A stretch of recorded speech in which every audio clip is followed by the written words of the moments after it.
Thank you all for coming out. Just out of curiosity, how many of you heard about this through some libertarian organization? Okay. Anyone here for just general anti-war? Yeah. Antiwar.com. Oh, okay. All right. I'm the anti-war candidate. Okay. Oh, great. Okay. Excellent. Good. All right. We have.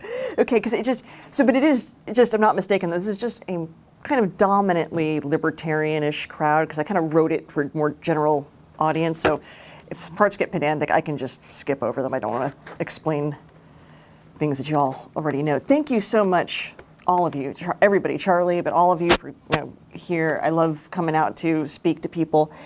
Next time you do this, though, maybe summer. Yeah. But no, I'm absolutely thrilled to be here. And this is a new speech for me because this is a whole new kind of ground to be breaking, really. I don't know what's going on anymore. The Trump it's called Nowhere to Stand, anti-war movement in the age of Trump. The way we have been framing things, the way we've been seeing things over the past, let's say, 8 or 9 years, is going to be very different now. I'm not a soothsayer, and everyone is freaking out about Donald Trump. But if you study systems, most people, whatever oppressions they suffered under Obama, they will suffer them under Trump, and they would have suffered them under Clinton. The system remains the same. The whole structure of the war machine, the warfare state, stayed the same, irrespective of who's in office. It's not going to make it better if you just change out the general. You've got to get rid of that whole system. That's where I come from, and I realize it's kind of a radical thing. I come from a libertarian background. When I say libertarian, that's where I am professionally. My personal beliefs, I'm an anarchist, so I kind of want this all to be over with, but I'm framing it in a way that's so no one gets too angry or we don't get kicked out of the room or anything. I want to tell you a little bit, though, about Antiwar.com. It's Randolph Bourne Institute, which is the organizing body that publishes Antiwar.com, founded in 1995, and it was in a reaction to the fight against the Balkans and the Clinton presidency. The Clinton administration, Bill Clinton was a horrible war criminal. You all know that already. A very brave man who made sure there were bombs and horrible things happening on the average of every 3 days in Iraq, and you can fact check that in in Jeremy Scahill's book. He goes in detail about how the averages of how many days Bill Clinton was killing people. And the principles remain the same. Antiwar.com stays the same, irrespective of who's in office. Occasionally, our editorial director gets a little more excited about Donald Trump than any normal person should be, but that's just that he's out there on that. But it's coming from a place where he really does want to not see the neoconservatives and the establishment win. Antiwar.com was actually kind of unusual at the time. First, it was the URL, no one had bought it yet, and it was bought by libertarians and not liberals. And for some reason, we connect the term liberal with anti-war, and that's probably a mistake for many, many reasons, though that doesn't mean liberals can't be part of the anti-war effort. It just, right now, there seems to be a shortage. As we can see kind of in the room tonight, I was hoping there'd be more liberals, people who did not come from a libertarian background, but most of the people in the room have, which kind of concerns me with the long-term health of the anti-war movement, no matter what's going on with general politics. Well, I come from a background in the DFL, if you're looking. Oh, excellent. Oh, okay. No, perfect. I abandoned that organization, but It's perfect. It's just in Minnesota. I don't have perfect evidence of this, but I'm pretty sure that other than New Hampshire, Minnesota has probably the largest concentration of anti-war activists. It seems like every other place you look, there's a tiny anti-war group or peace group and peace candidates coming out. It's very unusual that way. I don't know of any other place except maybe New Hampshire that's like that. Maybe Vermont has some of that tradition, but this is why I was really kind of excited when Charlie had asked me to come out here, because this is a very good, fertile place for grassroots activism, it seems. But there may be all these difficulties that we're trying to overcome. And Antiwar.com, our founder, Eric Gers, described it as a pre-organization. We're a media outlet, but we're kind of a pre-organization. We're kind of like the people who want to help the activist groups. We want to give you the ideas so activists go out there and hit the streets with them, or do whatever kind of activism motivates them to end the war. Antiwar.com, I don't think about it now, but was a pioneer in something called hyperlinking, which is links that you have in articles. Because before that, we had something called footnotes, and nobody uses those anymore. But this is a thing called footnotes. It was each crediting, but Antiwar.com was an early founder of that. We also we never really need much in the way of public relations. We usually have a good public controversy at least once a year. A couple that we've been in have been included Google AdSense not letting us, after 11 years of being a client, because we had all these pictures of all the torture pictures from Iraq posted, which had been posted up there for 11 years, and suddenly Google AdSense had decided that we violated our terms of service. So after some funny, amusing public squabbling in the obligatory Gawker article, we no longer have Google AdSense. We have an independent ad service. We were also the subject of an interesting, we're the subject of a lawsuit. The ACLU is suing on our behalf because the FBI had taken interest in, maybe a little bit of extra interest in Antiwar.com at one point in time. Not really a surprise, but that also is part of our non-PR plan, is things like that. And then recently, the Washington Post published essentially, shortening the story quite a bit, but Washington Post published a blacklist of groups that are supposedly Russian propagandists, of which we're one, which is kind of a shock to me, because I'm like because I'm an anarchist, but I kind of come from the right, I'm an old school anti-communist, so I was kind of surprised, but whatever. But these are all the things that I just didn't know if anyone didn't know about Antiwar.com. I wanted people to have a broader perspective.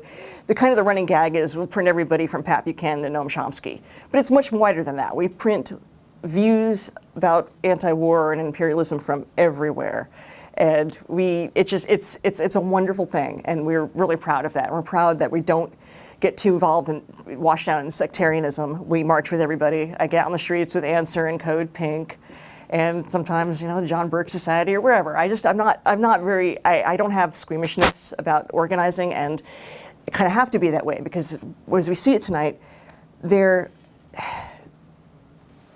anti-war movement in a larger sense is going to have to be led by the people in this room and people like us, because we're having a hard time bringing in liberals, and I think maybe tonight we're going to discuss this. When I mean liberal, I'm using it in sort of the member of the Democratic Party modern sense of how you see liberals.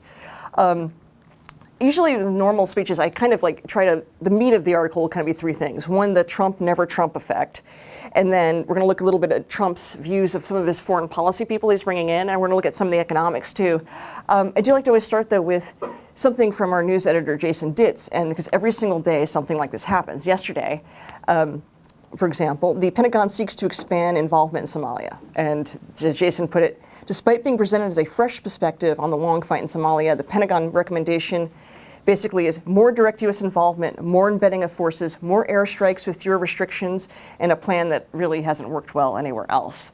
That was yesterday. These are news stories every single day that occurred when you're not thinking about Donald Trump or the dramas or who has shoes on the table or all the crazy culture war stories that come out of the Donald Trump world that don't make any, they're meant for reality TV because it's kind of a reality TV presidency. We were missing all these stories. When this happens, you're generally missing things. The Pentagon today plans to deliver a plan to escalate ISIS, the war against ISIS, and you probably all know this. The United States is part of the reason why ISIS exists, right? Are we I think we all kind of on the same page there, that very bad effects, unintended consequences. I don't know how they could have been unintended. I think it's any fool could have seen this, but the horrible effect of what's happened, what the U.S. presence in Iraq has led to the whole obliteration of Iraq, basically. The United States went in and basically destroyed the infrastructure and culture and people, which is not good, morally not good. If you're a person of faith, you probably should pray about that, being involved in that. And if you're a secular person, you have to know that that's just totally unacceptable, right? That's not even anything that we would even joke about. And because I'm a jerk, I get the North Star newsletter. Does anyone know what that's the Al Franken newsletter? I get that. I looked in there, and not one mention of all these things, issues of matter, not one thing about war and our empire, even though it obviously affects people. People, everyone probably here knows someone who enlisted or someone who's gone overseas or someone who works for the DOD or something. It obviously does affect people. Also, and I'm kind of this is maybe kind of setting the stage for the Trump, never Trump part, but I found this tweet tonight on something called the Vast Left. Quote, "It must be depressing for the people of Yemen, who used to be bombed by such an inspiring POTUS, but now it's this guy." Which kind of leads us to where we're going here. I'm sorry, this is kind of bumpy, so I'm going to move this and talk more here. kind of start with the Trump, never Trump, and everyone knows like the never Trump hashtag. And you want that to, and they wanted that so badly to mean anti-fascism, but instead it was a neocon stalking horse, right? Everyone who had the never Trump thing ended up basically retweeting Bill Kristol.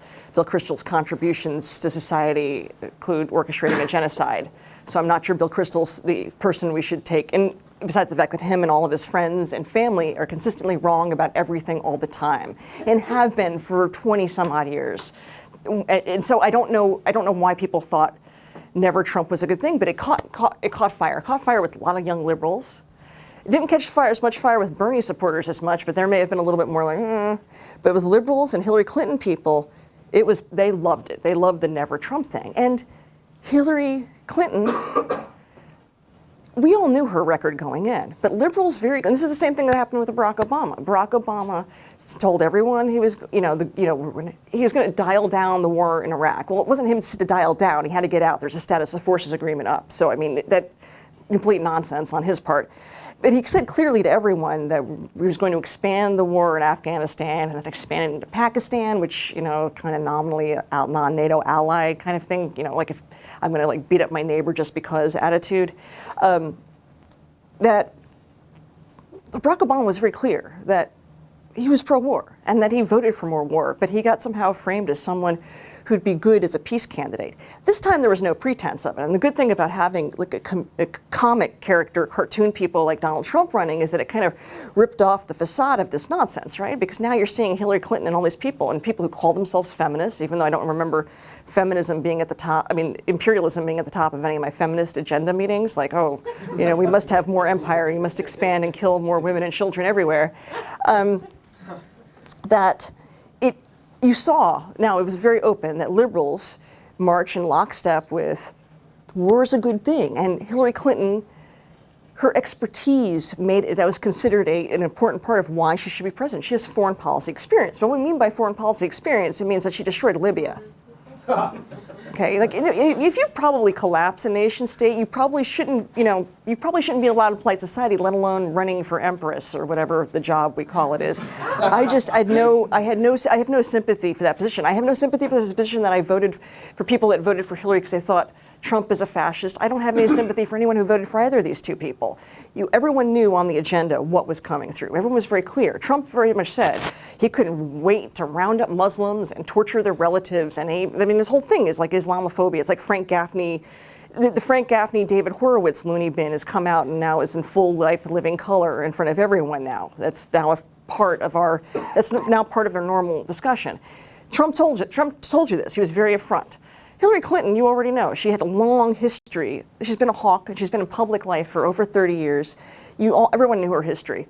People went along with that. People who consider themselves liberals, people who consider themselves anti-racist. I don't know how you can consider yourself an anti-racist to be pro-genocide, but whatever.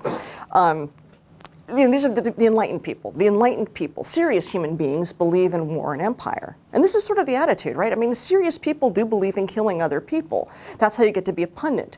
If you think of all the major pundits, liberal or conservative, or everyone who's ever been on MSNBC or Fox News or the State Department's channel, CNN, that there's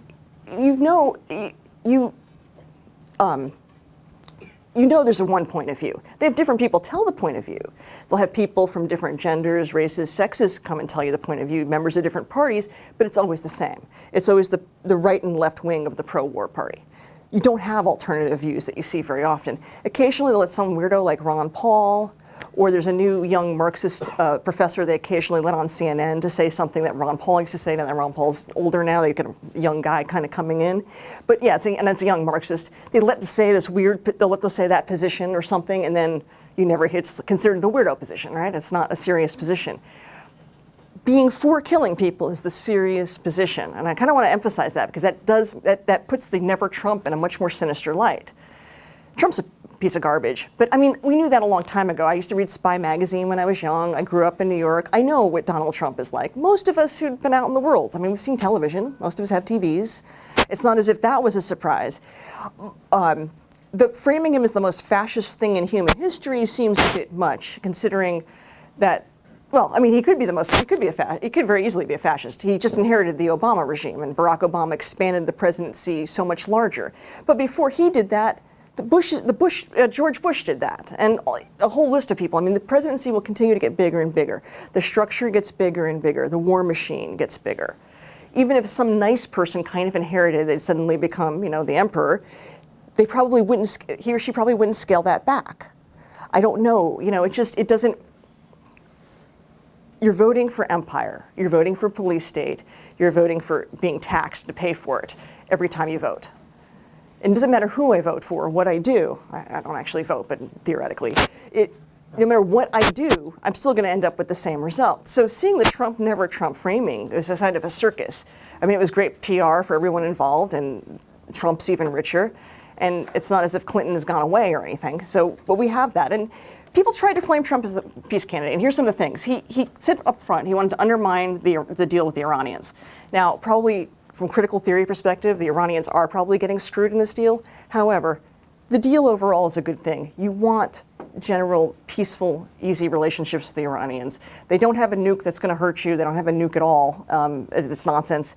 My whole life I've been hearing that they're so close to getting a nuke. Any day now they're going to have a nuke. Well, they don't have a nuke. Donald Trump wants to undermine that deal. I don't know why. Maybe it has something to do with all the kooky Islamophobics around him. He's very deferential to the American Israel lobby. It's a lobby of a foreign country. I don't like any states. I don't believe in any states.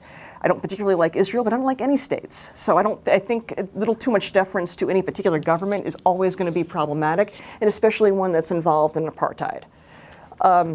He said very clearly he was going to maintain the drug war. He doesn't seem to like the Chinese. He loves spying.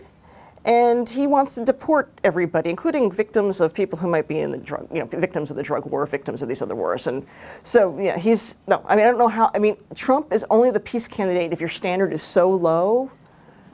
And some people in the libertarian movement, their standard is that low. Like, okay, so if your standard is that low, Trump is the peace candidate, but that's a horrible list of things right there.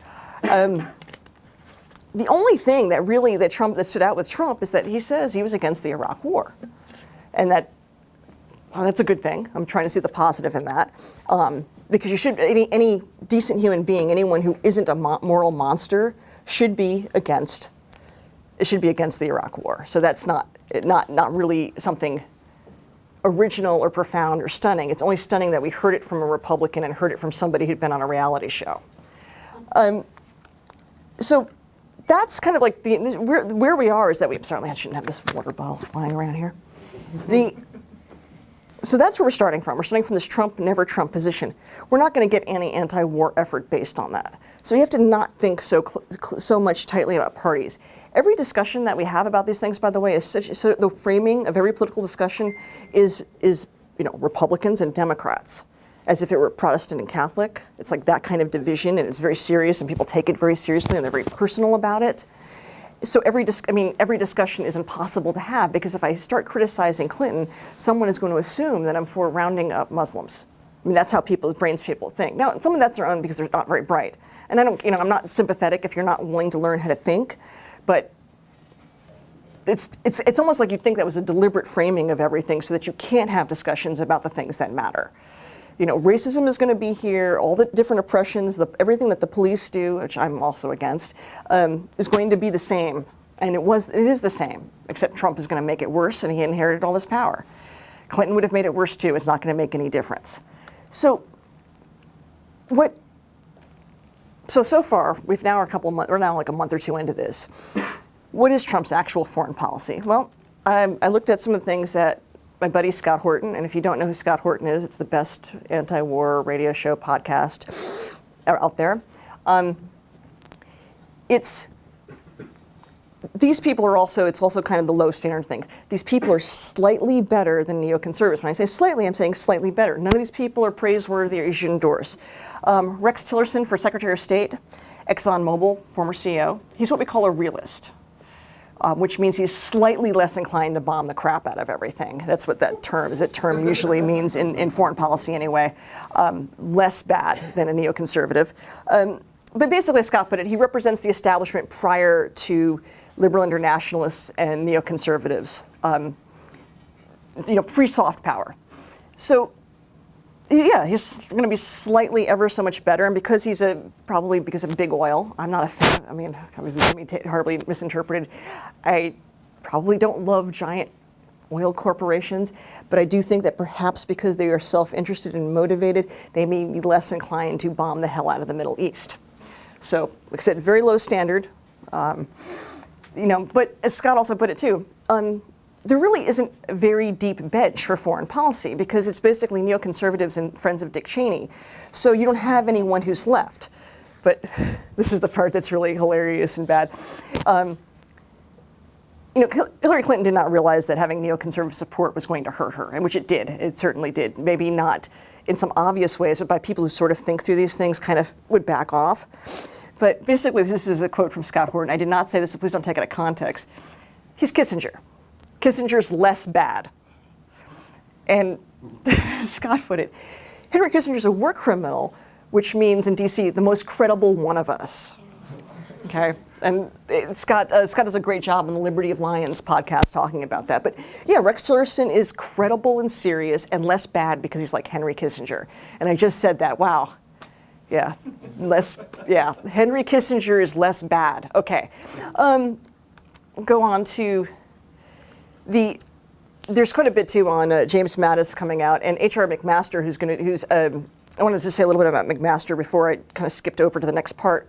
H.R. McMaster, which I did not know a lot about and had not heard of him before this, his primary claim to fame, according to my colleagues, Jason, is that he wrote a book on the failures of the Vietnam War and argues that military leadership had failed to communicate the defense Robert McNamara strategy.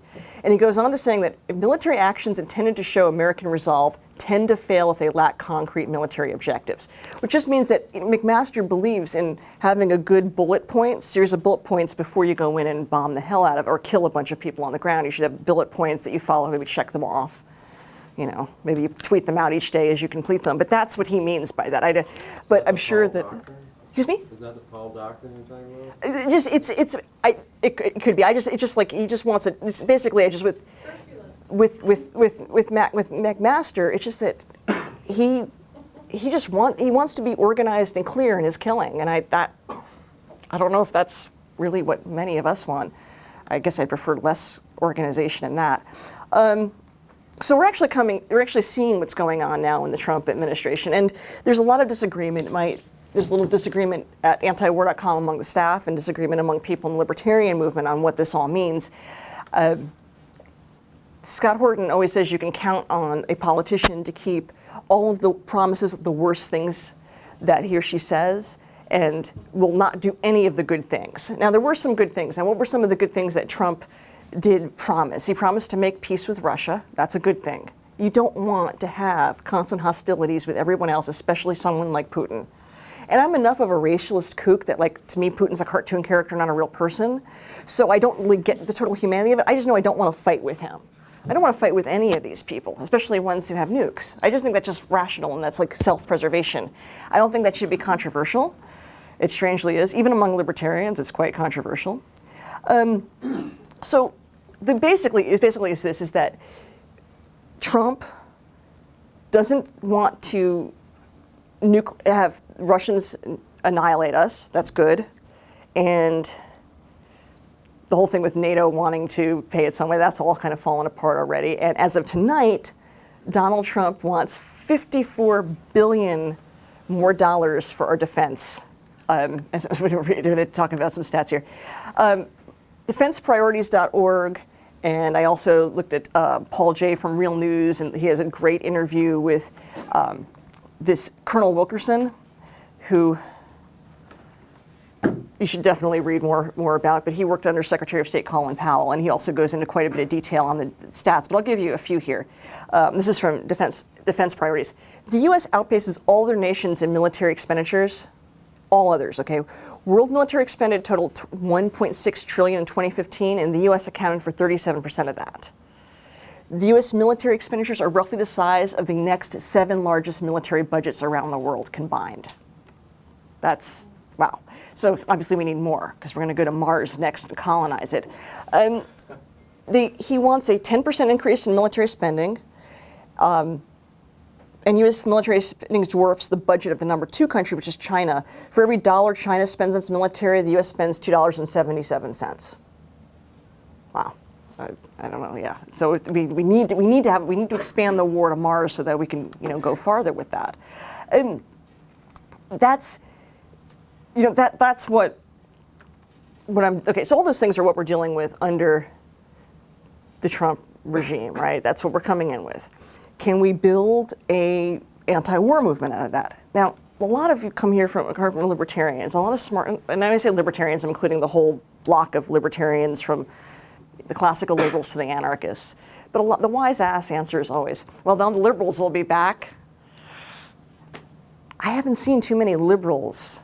They haven't been giving it. They did not come back as antiwar.com donors. They don't seem to be coming back as readers. I don't see them at events. The only liberal, I mean, there haven't been liberals in the anti-war movement for almost 9 years. There's plenty of leftists. Code Pink is still there. I mean, everybody from the progressives over, the harder progressives over to the far left always remains in the anti-war movement, and they never change. They stay the same. But the liberals, that was a blip. Lucy Steigerwald, whose column at antiwar.com, you should read The War at Home. She does a lot on the whole intermingling of police, state, and militarization. She made a really good case that she just said that Hillary Clinton voters do not care about war. They just didn't. They didn't care about it enough in any profound way to make it work. And she had this great quote of, do Clinton voters care about war? She's described it as it was a W blip, right? It was an anti-George W thing. And the neocons were right about that. The neocons said that at the time. They weren't, most of the people from Move On and whatever, they didn't like George Bush.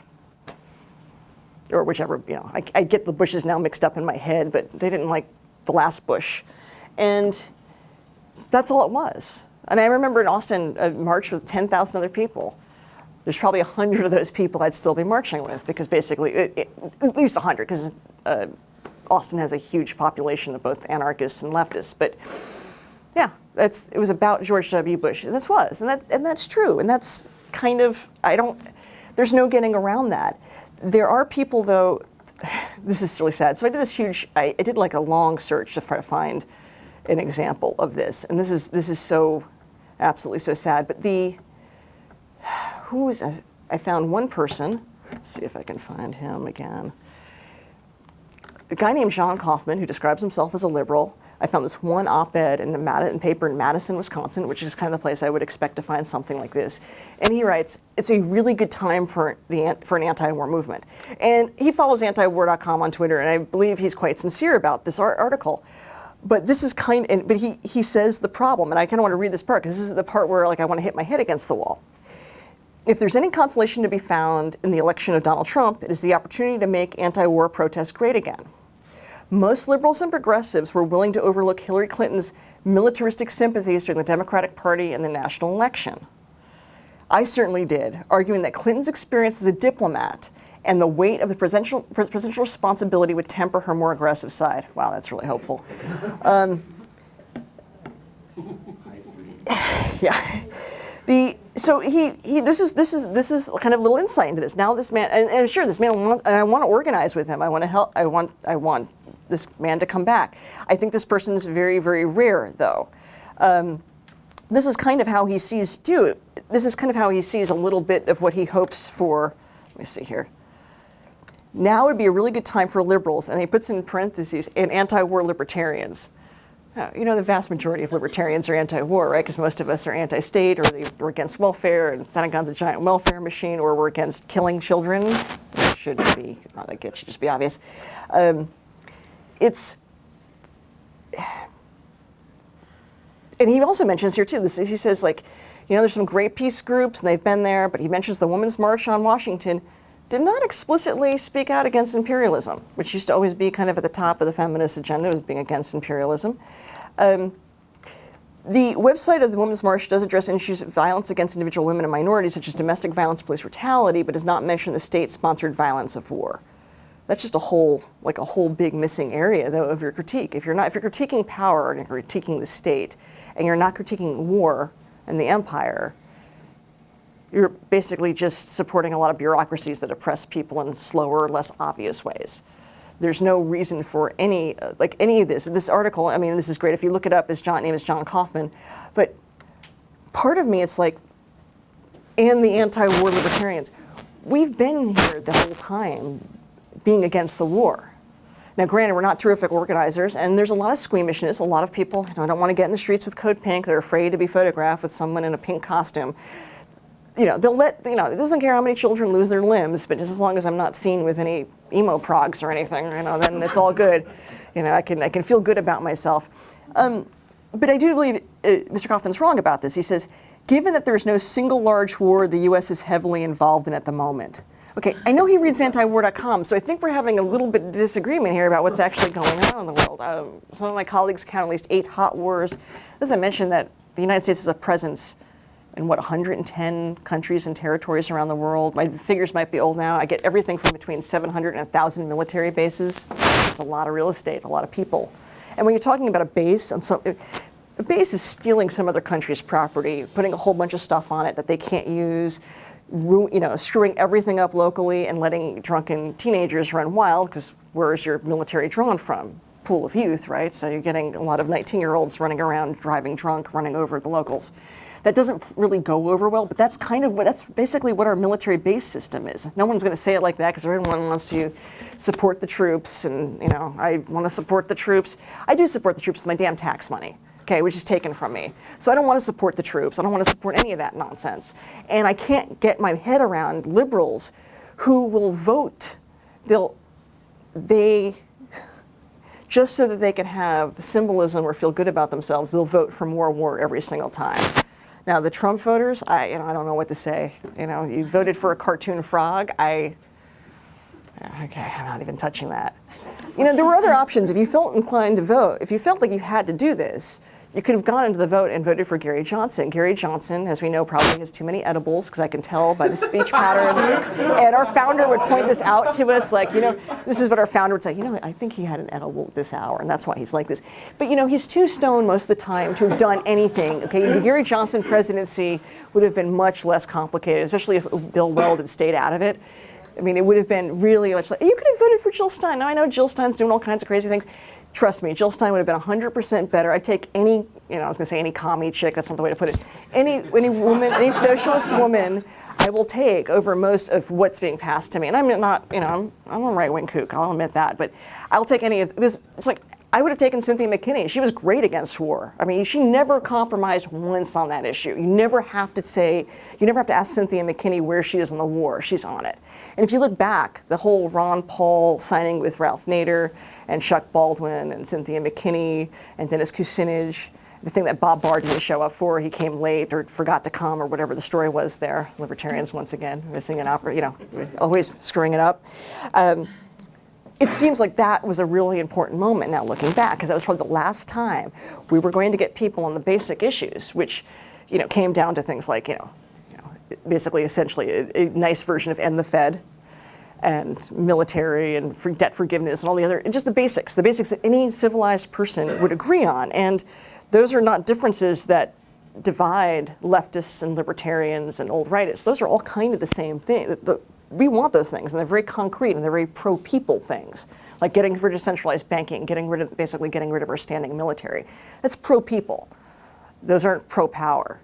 The positions that Donald Trump and Hillary Clinton stand for are pro-power. And if you've supported Hillary Clinton and you're still upset about this, all you're doing is you're upset because your racist, Islamophobic, murdering candidate didn't win over this one. That's all you're really arguing about. They both are tight with Wall Street. They both love militarism. They were friends. You see that famous picture of them at the Clintons at Trump's third wedding. I'm saying that because I love the fact that the family values people, voted for a man who's been married 3 times. I can go into more detail there, but I'm just going to be polite and yeah.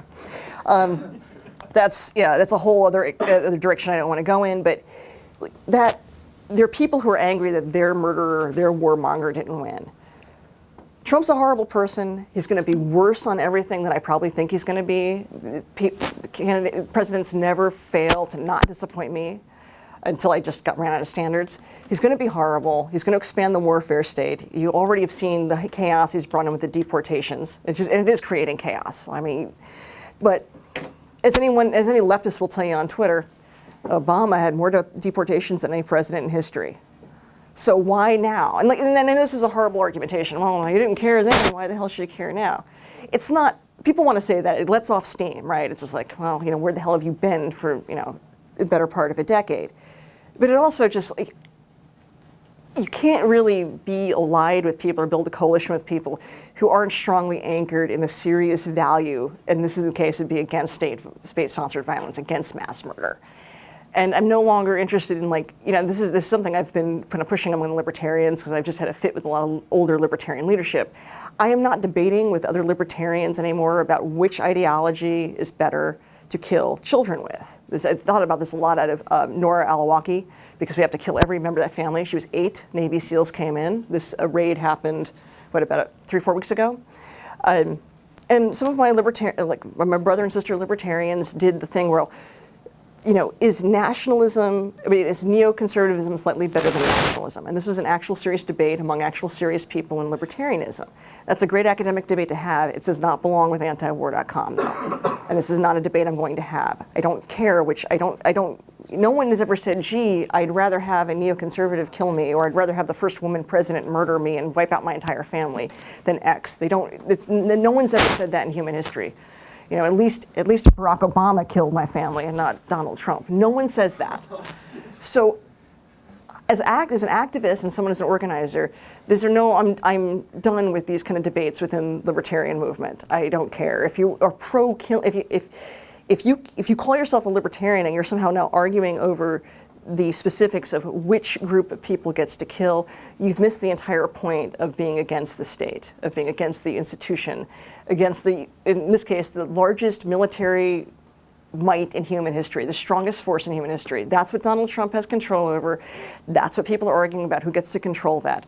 None of those arguments between Trump and never Trump had anything to do with peace, scaling down the military, taking military out of our society, where everything is militarized, where everything is support the troops. Looking out the window as we're going to fly out to Minnesota, and I see one of the LA buses come in, and it's one of those parking buses where it takes people to the parking lots, and for no reason, it just says on the light up board in front, support our troops. Well, it's February 28th. It's some important troop day. Oh wait, it's the day that the ATF went in and invaded a million years ago. They hurt a bunch of, they basically tried to wipe out a farm in Texas. That's the only thing I can think about what happened on this date. Is there some military date that we're supposed to be, some civic holiday that I missed, where we're supposed to go out and say, oh, thank God for the troops? Really? That's horrible. And as I'm getting older, I'm just getting less, I've stopped with the being polite about it. I don't care if people's feelings are hurt. I don't care about hurt feelings, okay? When you're talking about wiping out entire countries, entire populations, all the traditions, Iraq was a functioning country. Now, Saddam was saying, yeah, he was a murderous bastard. They're all murderous bastards. But that wasn't our place to do that. That wasn't I certainly did not consent to having my money used that way. I didn't consent to having my money taken at all, but that's a different issue. That the United States, the leaders of our country, thought it was perfectly okay to wipe out an entire, basically, all their traditions, their infrastructure, their hospitals, their schools. People went about their business. Iraq was basically kind of a secular Islamic country. Women are out driving, going to school. And Saddam Hussein, for all of his horribleness, generally was very protective of religious minorities. And there were religious minorities then. There aren't any left really now. Because now you have complete chaos. You have, by the way, the exact thing that kook Ron Paul kept telling you about. Oh, he's crazy, right-wing racist guy. He's like a soothsayer, right? Oh, that's going to be bad. He keeps telling you every single time. And I also want to note at this point in history, this is how bad, this is how far to the right, though, I think this country is. At this point right now, Ron Paul's to the left of Noam Chomsky. If you're looking at recent statements, because Chomsky finally caved. He caved in on the Hillary Clinton thing, and I was just like, I give up. Noam Chomsky caved at the last minute, oh, I guess you should vote Hillary. So, yes. And Donald Trump Ron Paul has been extremely consistent about not being on the Trump train. If you've noticed that, he's not one of the people in the libertarian movement who's gone all on it's got to be Donald Trump. He's been very consistent and very critical, appropriately critical, nuanced about it, and surprisingly right about, yes, all the continuations of constant violence continue. I'm angry. I don't know what the anti-war movement looked like in the age of Trump. I'm probably the wrong person to lead it because I'm a jerk. I don't support the troops. I'm not a friend of people who vote for violence. I'm not a friend of people who constantly talk about how much they love the cops, which is all the police and the military. And when you read Lucy Steigerwald's column, and I want you to all read her columns, the militarization of the police is something that's happening. Even if you accept the police state and accept the drug war as is, we now have more vets in the police, and they have more military equipment. I don't know what kind of society you think we're all going to have or continue to have with that. And we already have horrible police brutality in this country. What goes on with the police, I know this is off topic, I don't care. It's a human rights violation what goes on with cops in this country. And we can kind of cover it up as much as we can, but it's still there. And too many libertarians will say things like, oh, I don't like Black Lives Matter, it's Soros money. I don't give a damn. You should get out in the damn streets and be protesting cops. What George Soros thinks or doesn't think, or what the Koch brothers think, or any of these deals should have no bearing on what our actions should be as individuals. It's just as controlling, having that mentality is just as controlling as having Donald Trump telling me how to think about things. So no, I'm not the right person to lead it. It probably needs to be somebody much younger and fresher, and somebody who's not as big a jerk as I am and who doesn't notice things like Al Franken can't bring himself to talk about the war, or why I'm subscribed to an Al Franken newsletter in the first place, but that's one problem at a time. But that's all. That's where we are in the age of Trump. The liberals, God bless them, if they're religious, if people of faith, they probably did stay in the anti-war mode. Methodists, the Presbyterians, and other the more mainline Protestant churches, there's groups within those that are very strong, who are liberals who are very strongly against war. But it's faith-based. Faith-based anti-war people tend to be more strongly anti-war and tend to be less moved by culture war issues around the war. That's certainly true of Christians in the libertarian movement.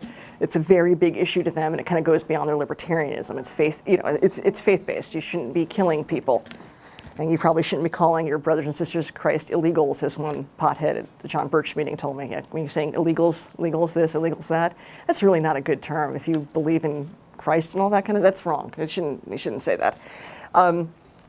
These things are the reasons that this is a problem. Liberals don't care about the war. They don't care about any of these things. We're not going to have another great anti-movement with liberals. We're going to have to make do with the left, libertarians, and the old right, and we're going to have to reach out to normal human beings. And I've been saying this for years. You've got to talk to your neighbors. You've got to talk to people in your religious groups. You've got to talk to your family.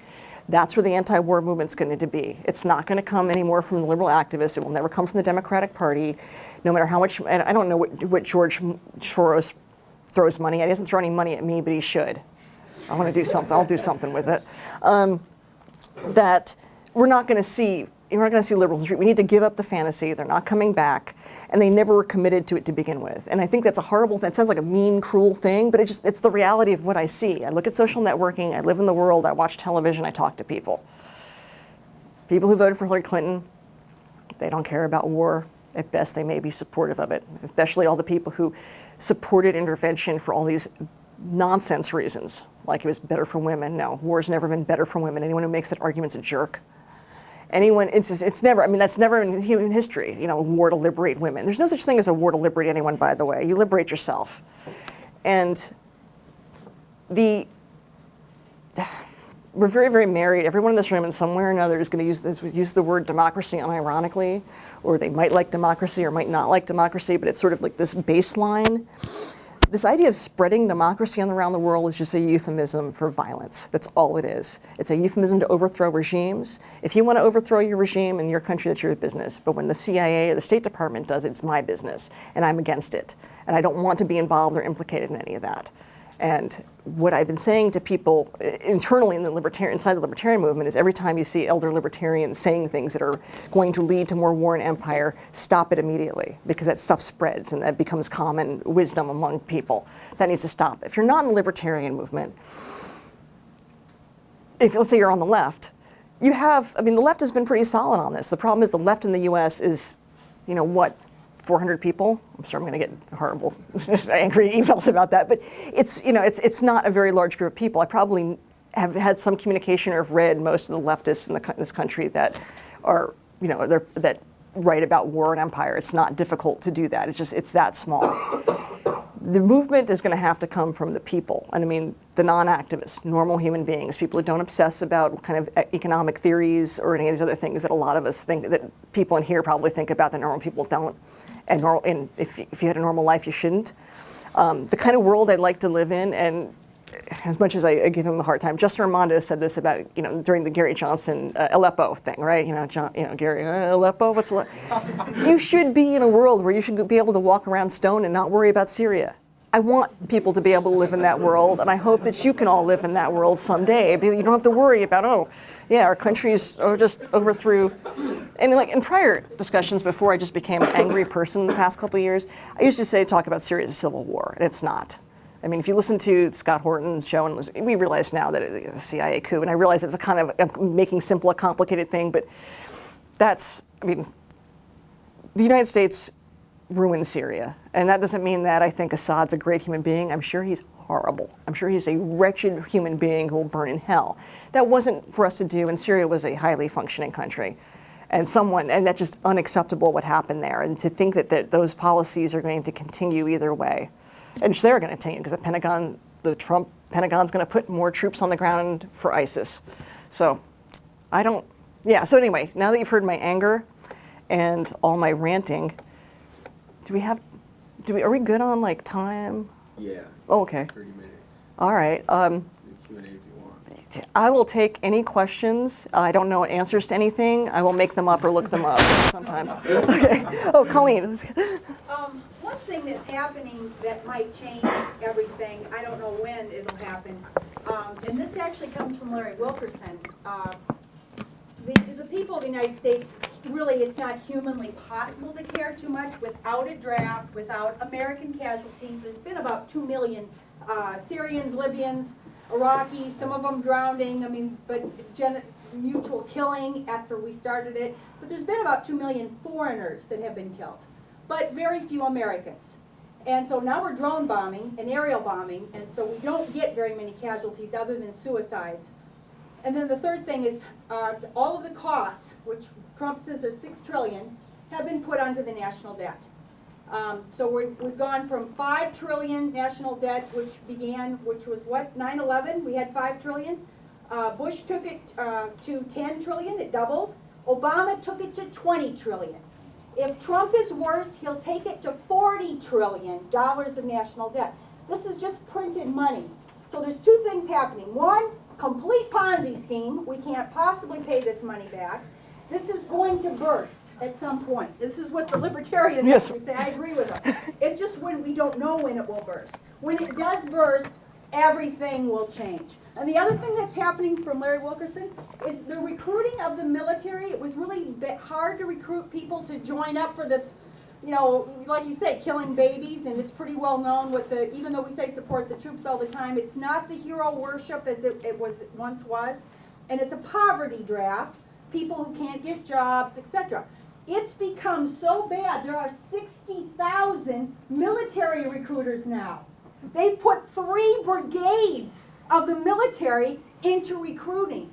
And one recruiter, this is, again, Larry Wilkerson, and he knows because he's connected with it. One recruiter is only able to recruit one person in every 2 months. It's that bad, it's that difficult. And the people who are being recruited are overweight and can't pass the test. One of the things that you see with mass shooters right now is a lot of them are prior military. And it's because they are so many of them are mentally unhinged. That they're okay to join the military, and then they go kill people in the airports. So what's happening, these things are catching up. And right now, if we do what, if Trump, let's say, he does want to start war in Iran, we probably will have to have a draft. Or Russia, for heaven forbid. There is just no way that we could protect the Baltic nations that are so afraid Russia's going to invade them. With the troops that we have there right now, they can't possibly protect it. So they would have to have a draft. And if that happens, then the anti-war, as happened in Vietnam, and this is the difference between Vietnam, is without the draft. That'll fuel the other thing is if we were to pay this $6 trillion off, it would be a bill to each taxpayer for somewhere between $50,000 and $100,000. If a bill came for 100th $1,000 bill came to taxpayers, the wars would end tomorrow. Because people would have a way of realizing the cost. But our military, and by the way, Masters is part of this. McMasters, in his writings about Vietnam, he said we should have put more people in sooner. We delayed too much. I mean, he's obviously not anti-war at all, but he actually also said the Joint Chiefs were not aggressive enough and all this. So the truth is, there are things happening. Now, the problem with these ways of ending war... Excuse me, ma'am, is there a question? Yeah, the question is for everybody. This is going to be very painful when this happens. Any of these ways will be very painful. So what do we do to try to avoid that kind of pain? That's the question. Colleen and I are on a Come Home America. It was like the last attempt to do a left-right against the war that we all kind of came together for in 2010. We did what we could with that. So we're all in this Come Home America kind of secret list of where we talk about these things. I do want to make people feel the pain. I actually want to shame people more. I don't think shame is used enough in discussing war. And especially on issues, and I know this is controversial, but it's 2017, I'm not going to stop. On like discussing Israel. For crying out loud, yes, I know what an apartheid state is. I was old enough to remember when South Africa was an issue. I know what that looks like. This is what this looks like. I'm ready to shame people on their positions. If their positions are pro-violence, pro-state violence, look like genocide, you should be shamed. And you should be made to feel ashamed in public. Like you should be embarrassed of yourself kind of thing. So that's what, Colleen, that's what I want to do. I want people to feel pain.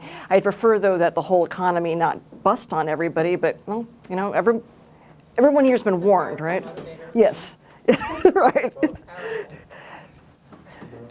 Oh, or for a peace candidate. Well, I agree with what she said. I mean, I was here at the U of M during the Vietnam War when we had a draft.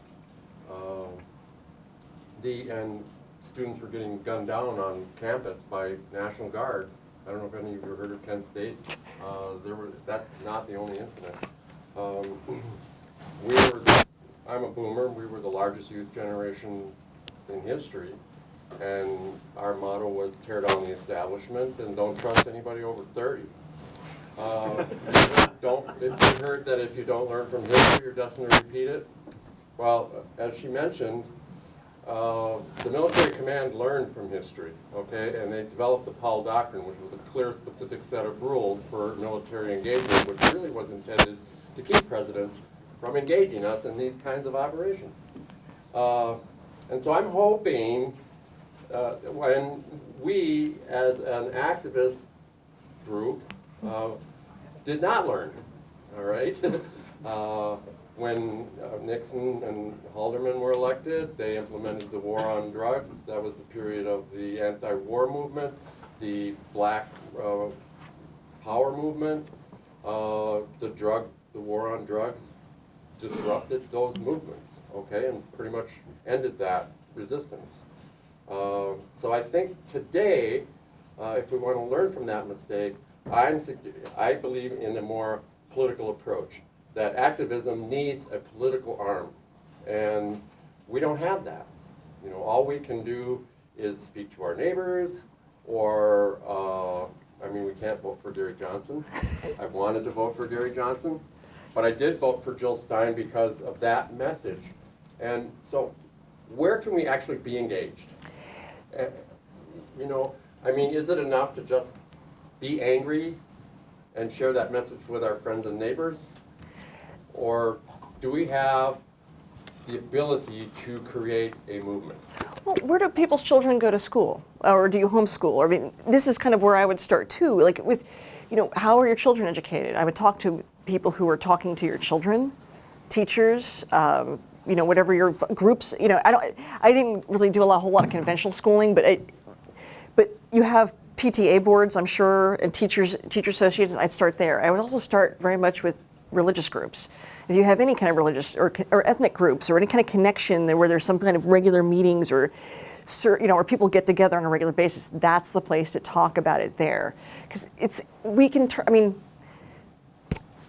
turning someone into an activist is hard. When you already have an activist, you can talk to them about ideas, but getting to somebody who's never been active before, that's a really hard thing. And the voting matter, I'm old school on this. I don't. If I thought, it's like what as Emma Goldman saying, if voting made a difference, it'd be illegal. I don't. I mean, it's like that's why the vote is always so preciously given out to disenfranchised groups, so that for seconds, women got the vote. Oh, that's great. You can see, I mean, like it really didn't change. I mean, nothing substantially changed. We still have patriarchy, so it didn't matter. We didn't get equal rights. Right, yeah, exactly. Right, So it's just like it didn't change. But if you're going to do that kind of thing, why not consistently and actively get people to vote for peace candidates and ask people why they're voting in the first place and ask them why it is they're voting for this person, not in an angry way the way I do it. Don't be like libertarian jerk the way I would do it. Be like a normal person and get them to talk about things and get them and draw them out. But that's what I do. You're going to have to kind of draw people out because there's so many people who they never had to think about it before. And I don't know that you're even necessarily aware of this. I mean, I was at the Women's March. Were you engaged in that whole organizing effort at all? Or? I was at the Ungovernable. That weekend we had an anti-inauguration for the LGBT anarchist youth group. Okay. So we did we did our own event in Phoenix that weekend. So it wasn't in the Women's March because I'm more concentrated in the LGBT sector of the world now. So bless there's them. a growing population that does not identify as liberals or Democrats. Liberal and Democrat. Now they're calling themselves progressives, actually. But Minnesota's a great place to do that. I mean, look how many people came out here tonight. I just wish it was not a room that was like almost packed filled with libertarians. I love my libertarian brothers and sisters, but I just wish it were people who were coming. There were people that came in from the Democrats and people who came in from the Trump team and a more diverse group, because the original way I framed this speech was more general so that I could, talk to people and bring them in. And that's not because of anything you all did, it's just that there just isn't that much interest among liberals for the anti-war effort. Oh, you were saying before that you thought Minnesota had a high concentration along with Vermont of New Hampshire. New Hampshire of anti-war activists. I'm just not seeing it in Minnesota. Like, there's a lot of DFLers, a lot of regular Democrats who will, vote for Hillary Clinton.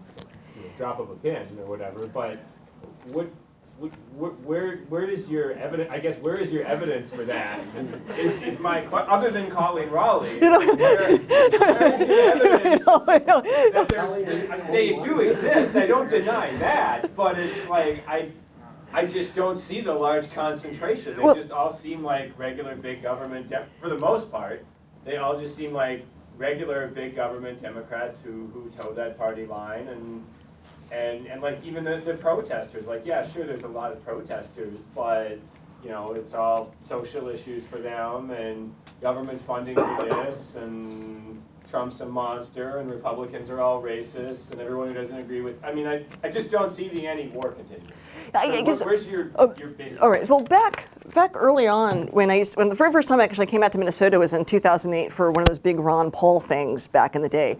But mostly it's just like who writes into us, who donates, who do we meet at events, and where they're from. I mean, that's not a great way of doing it. It's not like a statistical analysis, but that just seems to be like Minnesota seems to have more than a normal place would. So you're taking in money and you're getting contributors in higher proportions from Minnesota's. Right. That's pretty valid. New Hampshire's the other place, but New Hampshire, we know it's kind of somewhat artificial, right? Because a lot of our friends moved there. I think didn't a whole bunch of officers from the LP of Minnesota move out to the Free State Project one year? Wasn't there like a slower year because of that? But yeah, New Hampshire is a concentrated base because there's like 1,000 libertarians who moved there, so it's just more active. Sorry. Oh, okay. So we're talking about obviously we're anti-neocon, whatever the war machine is, the Democratic Party. So understand with your anarchist viewpoint, and we view the state as an apparatus that exists. How much longer do we need to keep the VA to help recover? Because these soldiers are victims. Oh yes. So in a long time, we're gonna have to keep because there's a great book by Ann Jones. Then They Were Soldiers. There's some books out in the past couple of years about the whole. I didn't mean to talk over you, but the crisis of vets coming home with PTSD. And like PTSD, I mean, it was a fancy word. Was it George Carlin joke for shell shock? It's a horrible trauma that people live with, and no, we're going to need. I mean, there's going to have to be it's for now, and Ron Paul always says this too, like, you're not going to be able to undo the welfare state overnight anyway, why would you? But yes, the VA is going to have to be here. We're going to have to do something about the situation. It's horrible if we don't. And given taxation is theft, are you okay with that theft until you get rid of more? Well, I mean, if people are going to steal from me, I'd rather deal with helping soldiers get the help that I hate that expression, the help they need. Get back to normal, get back to reality. This is the reality. You can't be shooting people. You can't go, but I mean, I understand why. I mean, anyone who's suffered a lot of trauma knows what PTSD is, and I can't imagine what it would be like in a warfare zone, but yes, we're obviously going to need veteran services, and I'm sure I'll get angry emails for something saying that, but, sorry, yes, okay. Oh, yes. So how then does the anti-war faction operate or move forward in a political climate where you're stupid if you vote Democratic or you're racist if you vote Republican? Right. Well, don't be a jerk like me, and don't this is the thing. I saw a great answer rally which St. Pete for Peace kind of helped activate, and I love St. Pete for Peace, and I do in its own way love Answer, but it was very much an anti-Trump event, and sectarianism. There's not enough people to have sex. You've got to have. You can't have sectarianism be the basis for this. You're going to have to be a little less unwelcoming to the Trump people. I'm sorry. There are people who hate. Those are people who probably hate me and think I'm not a human being for various reasons. I can't be too picky about that, because it's not like the people. And I hate this term. Relatively speaking, I guess people in this room are privileged. Otherwise, they wouldn't be out here in the middle of a week. The people who in Yemen don't have any say in any of this. So they don't. When you're driving out, or what the man back there said earlier, it's just like if you're going to go up to people and say, "You voted for Trump, you must be a racist." That's not going to be helpful. Even if they are, it's not going to be helpful to the anti-war movement. And yes, there are some racists who are against war. They're not the ideal people I would wish to work with. I don't want to have a bunch of frog people, in my face all the time. But I have to deal with reality, and this is the reality I live in, and it's not a great reality. But I've learned to work within it.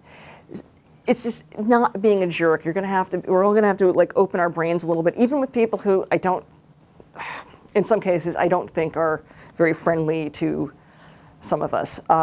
But I've become tough about this. I'm sorry. Well, we have time for one more brief question. So is there someone who? Yes. Yeah, so I'll try to make it brief. So there's the counterpoint, instead of saying you can't have sex, is that SETS. Anyway, is to have is to say that you need to build a cadre and organized movement. I mean, there's some on the left who call for organizing a national and international party to overthrow the system, but you could also take the same perspective from a more pro-market, pro-freedom perspective, that you need to have an organized movement that would mobilize the large scale and there's a large number of people who are opposed to these wars. A large number of people don't want to be fighting these wars, but it's maybe somewhat unconscious or below the surface.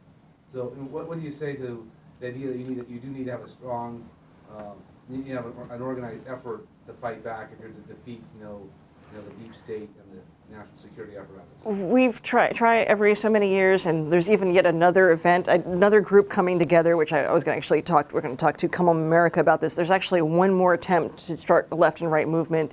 Scott Horton is leading it up with Gareth Porter and some other big names, and they haven't made a formal announcement yet. We're going to do it one more time. We're going to do left, right against the war. And that means we agree on these core issues and we stick to those issues. It's got to be broadly, everyone here has heard me or somebody who, in the anti-war libertarians say this, it's narrowly focused, broadly based. We bring in as many people as possible to create a mass movement. In terms of the cadre, though, the libertarians and the anti-war effort have been adrift since Ron Paul is more or less retired. We don't have that galvanizing person. We don't have an Emma Goldman type to say, who can organize and lead and say, these wars have to stop, and this needs to be the first order of business. And that's kind of where it's the priorities too. It's like figuring out what people's priorities are. And their priorities are always going to be themselves, which is normal and healthy and natural. We'll have to overcome that part too. But we're going to have to be a little more open about how we see the movement going forward, because I am not going to get into any more fights with elder libertarians in any faction about things like, well, you know, you're associating with racists if you're with the anti-war effort. If you believe in genocide, don't ever talk to me about race ever. If you can rationalize that, just shut up. Okay, don't speak and sit the hell down. And I mean, there's, God help me, there's elders in the movement. I'm sure there's, you know, won't name names, but there's several of them who, whether they go on the Trump train or they're anti-communist kooks at this moment. It's anti-communism in 2017. It's been over a long time. Get over it. Those are not libertarian positions. And when we see leadership in the movement going in that direction, we just need to shut it down. And that's kind of why I'm developing a bad attitude. I'm going to keep my bad attitude too. As far as liberals go, I don't know what to say. That was the whole thing, you know. I just kind of, because I was hoping liberals that wanted to be in the anti-war effort were going to come in, and that didn't happen. So I don't know what to say. I don't know where to go from here. But I'm going to keep yelling and screaming about empire, the worldwide police state, for a long time, or, you know, at least until they don't, you know, at least until, you know, they don't shut antiwar.com down. So I'm so glad you all came out tonight. I just loved meeting everybody.